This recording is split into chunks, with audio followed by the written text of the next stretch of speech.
Hi everyone, this is Neetu Sugandh. In this lesson, we would discuss how to speak on any topic in the world. If you like my videos, you can follow me on this link and do rate, review, recommend, and share. So let's begin. Have you ever faced this common situation where you don't know what to say next? So you give out information in a confusing manner. Now, what's the reason behind it? It happens when you don't mentally plan what you need to say. And let me tell you, even the best of speakers cannot speak fluently if they don't mentally plan what they want to say. But then how do you mentally plan while communicating? There's no time. In writing, we get the opportunity to plan and we can rewrite the message. But speaking doesn't work like that. So I say you follow the 3-question approach. So whenever you get any topic given to you, remember these 3 questions in your mind and start talking about them. Start answering them whenever you're speaking on a topic. What the topic means, why it's important, and what are some examples.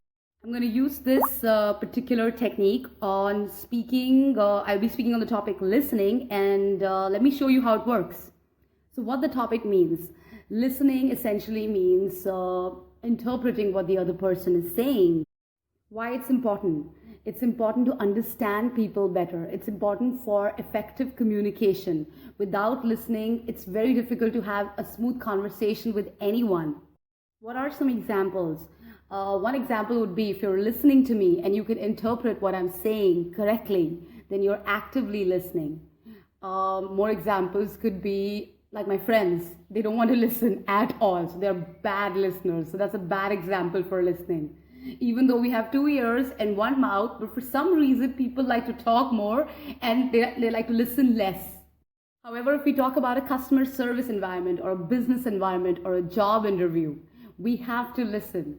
It's not just about talking. You have to listen actively so that the other person also feels important. So did you notice how I use these 3 questions to talk about this particular topic? Now, if I did not have these 3 questions mentally planned, then it would be difficult to speak with an organized thought flow. So that's why these questions really help you organize your thought flow. I've even given this example in the fluency section in my book, to help you get more fluent. And then it's not just about talking. It's also about, you need to team up the topic that you're speaking about. You need to team it up with the right intonation, energetic and an expressive tone, and the correct rate of speech. Let's discuss these in detail. What is intonation? Intonation is the rise and fall of your voice while speaking. This is exactly what's going to make you sound human and not like a robot. If you have to see an intonation pattern, it goes like this. That's how your intonation pattern looks like when you're speaking like a human being and not like a robot. Now the question is, how do you intonate? The effective speakers usually follow a very simple, pattern, and these are very common techniques that people use to intonate. You stress the keywords. So whenever you're speaking, the most important words in a conversation, you stress them. And that's why certain words will have more stress than the other. And that's going to make you intonate better.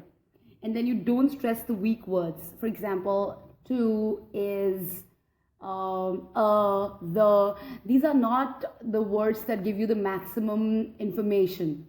So you don't really stress them. However, do pronounce them. Do not eat them up. And then you drop your pitch at the end of sentences. For example, if I'm saying, my name is Neetu, I would drop my pitch at the end. I'll say Neetu. I would not say, my name is Neetu, and just leave it there, without any pitch variation. So all good speakers, they drop their pitch whenever they end a sentence. For example, right now, I ended a sentence, so I dropped my pitch. They also effective speakers drop their pitch at the end of open-ended questions too. Now, open-ended questions are questions that give you more information. They usually begin with how, why, what, when, where. So whenever you ask this question, you will always get a longer answer. For example, if I have to say, how far do you think you'll go? Or how effectively do you think you'll be able to speak? So I'm dropping my pitch at the end of the open-ended question. Raise your pitch at the end of closed-ended questions. Now, closed-ended questions are questions that elicit a yes or a no answer. means you will either get a yes or a no from the listener when you ask this question. For example, do you like speaking in English? Do you like coffee? So in this, I'm raising my pitch at the end. I'm not saying, do you like coffee? I'm saying, do you like coffee? Or do you want to speak in English? So remember that at the end of closed-ended questions, you raise your pitch. And at the end of sentences and open-ended questions, you drop your pitch. And this is going to help you intonate better. Now there's intonation even with choices. So effective speakers make sure that they intonate and they use these simple rules. If I have to give a choice to someone, I'm going to raise my pitch at the end of the first two choices and I will drop my pitch at the end of the last choice. The reason being that when I raise my pitch at the end of the first two choices, I'm trying to tell the listener that there's more coming. And when I drop my pitch at the end of the last choice, I'm trying to tell the listener that no more options. So if I have to read this particular question, I would say, do you like tea, coffee, or milkshake? So I'm trying to say, do you like tea? That means there's more coming. Coffee, there's more coming. And milkshake, now it ends. There's no more options. Along with intonation, you need to team it out with the right tone.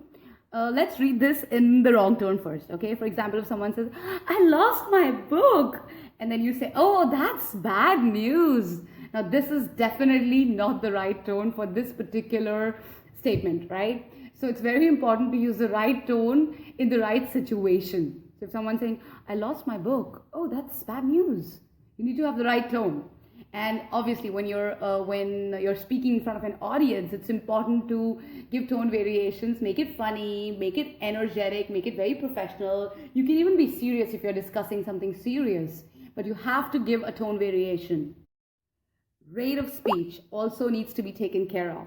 Now, I feel really conscious when I say this because I myself at times speak really fast.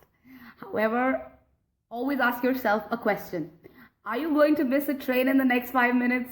If not, then speak slowly. Now, in India, we have a habit of speaking a little too fast, but we should, slow down our rate of speech. Sometimes when we listen to native speakers of English language, we feel like they're speaking fast. But let me tell you, they speak pretty slowly. They just sound fluent. That's why we think that they're speaking fast. The recommended rate of speech is 120 to 150 words per minute. So what you need to do next is, pick up any book, read something, and try to practice 120 to 150 words per minute. Do not speak more than that in a minute. Another technique would be if you are used to reading, then move to the next level.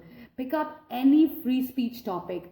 Use the 3-question technique and count the number of words that you speak in a minute. So you realize if you're speaking too fast, then you will want to slow down. If you're speaking too slow, then you'll want to, increase your rate of speech a bit. So while you practice this technique, I'm going to go out hunting for more techniques for you guys. Till then, enjoy practicing. Have a great day. Bye-bye.